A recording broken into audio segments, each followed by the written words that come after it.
So we are Be'ezrat Hashem continuing from Daf Gimmel-Bet on our Chazara of Katan Moed, Katan, Gimmel-Bet from the very top of the Amud.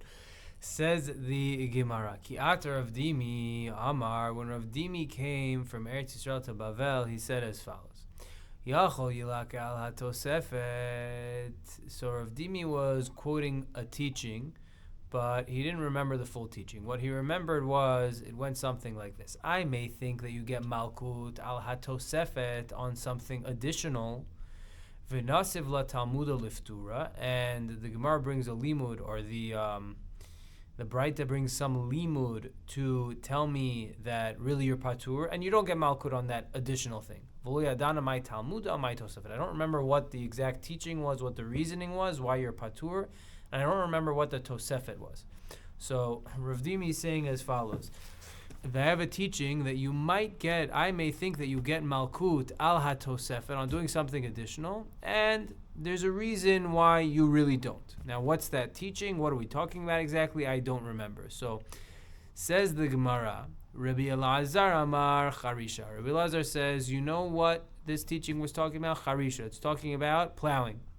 Vachik Amar. This is what the teaching is saying. Yachol Yilake al Charisha. I may think that you get Malkut on Charisha, on plowing on Shvi'it. De'atya miklalu pratu klal.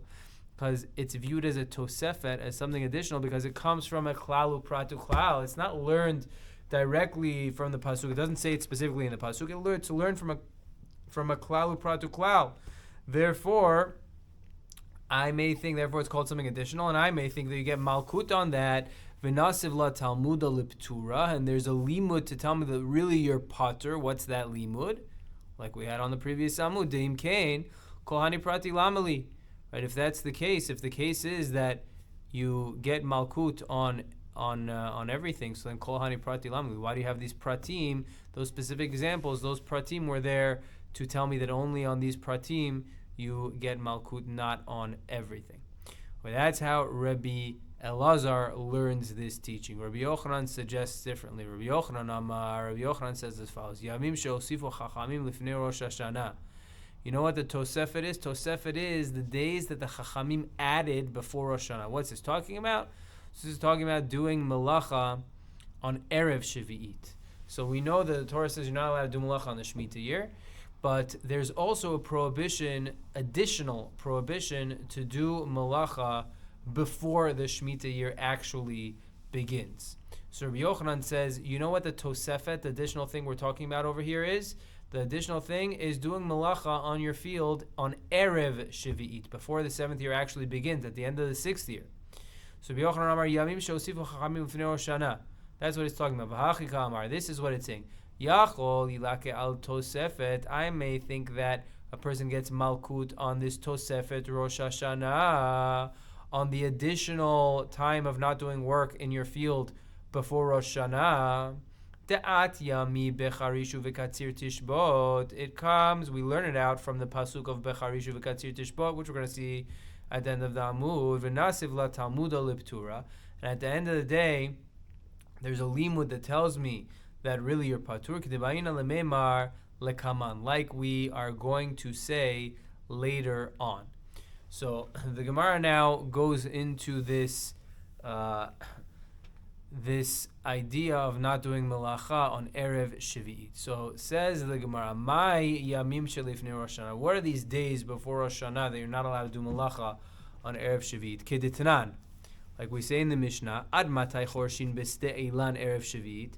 Until when can a person plow in a sedeh ilan? A sedeh ilan is a tree field on Erev Shvi'it. So until when are you allowed to plow? Beit Shammai omrim kol zman sheyafeh pri. Beit Shammai says as long as your plowing is accomplishing something for the perot of the 6th year.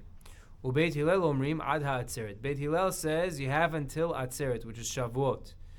V'krovin divrei elu liyot k'divrei elu. And those two times are close to each other. Around Shavuot time is also around the time where it's still good for the fruit of the previous year. I think Tosfot points out that Beit Hillel is always going to be a little bit more lenient than Beit Shammai, and here would be no exception. So they're giving a bit of a later time, and Beit Shammai's time would be a little bit before Shavuot. Va'ad matay chorshin sedeh halavan. Until when can somebody plant a sedeh halavan? A sedeh halavan is a field where you grow things that are fully cut, like vegetables or some types of grains or something, as opposed to a tree field. When you just pick the fruits, the tree still remains. Sedeh halavan is a field which is entirely cleared out when you harvest it. So what about that type of field, Erev Shavit? Until when can you plow such a field? Mishetichla halicha v'kol zman shebnei adam chorshim lita mishkaot u'midlaot. So the way Rashi learns this line, it's saying from when the moisture of the ground is pretty much gone that season, there's no moisture left, which is kol zman shebnei adam chorshim lita mishkaot u'midlaot, as long as people are still planting different types of squash or zucchini, things in that family, gourds. So as long as people are still planting those, you would be allowed to plow the field in a sedeh halavan. That is that's a sedeh halavan. Rabbi Shimon Omer. Rabbi Shimon says, "Imken natna Torah shiur lekol echad ve'echad beyado." Rabbi Shimon says, if that's the case, so then everyone's going to be doing their own thing. Everybody is going to have their own shiur, meaning one individual may plant Mishkaot and Midlaot a week after Shavuot, one may plant 2 weeks after Shavuot, one may plant 3 weeks after Shavuot, one may stop planting already a week before Shavuot. So everyone's going to have a different time of when they can harvest their, when they can be choresh their field. And that's not how the Torah operates. Ella, rather, says Rabbi Shimon, Besedeh Lavan, when we're talking about a field which is fully cleared out, Ad HaPesach.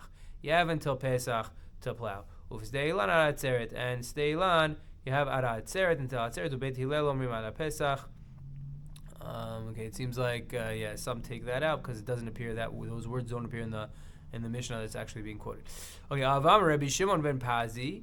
And says Rabbi Shimon, so what do we see from here? We see that you have a Makor. This is the Makor, Machloket Beit Shammai and Beit Hillel. When exactly you have to stop, but it seems like, at least from the times of Beit Shammai and Beit Hillel, there was an enactment not to do melacha on your field, Erev Shavi'it, already from a few months beforehand, from the Pesach or Shavuot beforehand. So it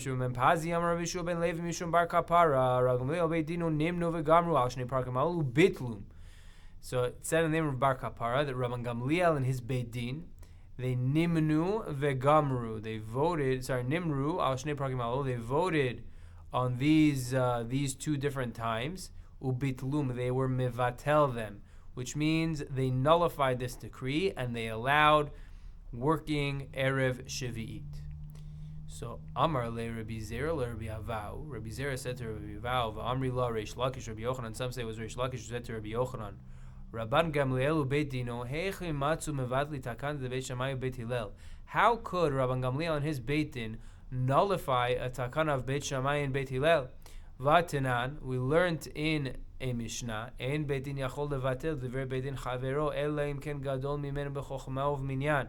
One Beit Din cannot undo the rule that another Beit Din made unless the second Beit Din is greater than the previous Beit Din, b'chochma uvminyan, in knowledge, in chochma, and in number. And obviously that wasn't the case by the Beit Din of Shammai and Hillel. So how could Rabban Gamliel, who was a smaller, later Beit Din, undo the takana of Beit Shammai and Beit Hillel? So ishtomem kisha'al chada. He was quiet for a moment. He was caught off guard. He didn't know what to respond. It was a good question. So Amar Le, he said, Amor, I'll tell you like this. Kach hitnu benehen. This is the Tanai that they made when they initially enacted this prohibition to work on Erev Shavit. Kol harotzeh levatel yavo vivatel. Whoever wants to be mivatel can come and be mivatel. So you see that Beit Shammai and Beit Hillel, meaning at this point we're saying Beit Shammai and Beit Hillel really made the decree. And the reason that Rabban Gamliel was allowed to uproot the decree was because Beit Shammai and Beit Hillel stipulated, and they said whoever wants to uproot the decree can uproot the decree. So in general, when a Beit Din makes a rule, another Beit Din is not able to undo it. But if the first Beit Din includes a caveat allowing another Beit Din to undo it, so then they are allowed. Okay, we'll pause here.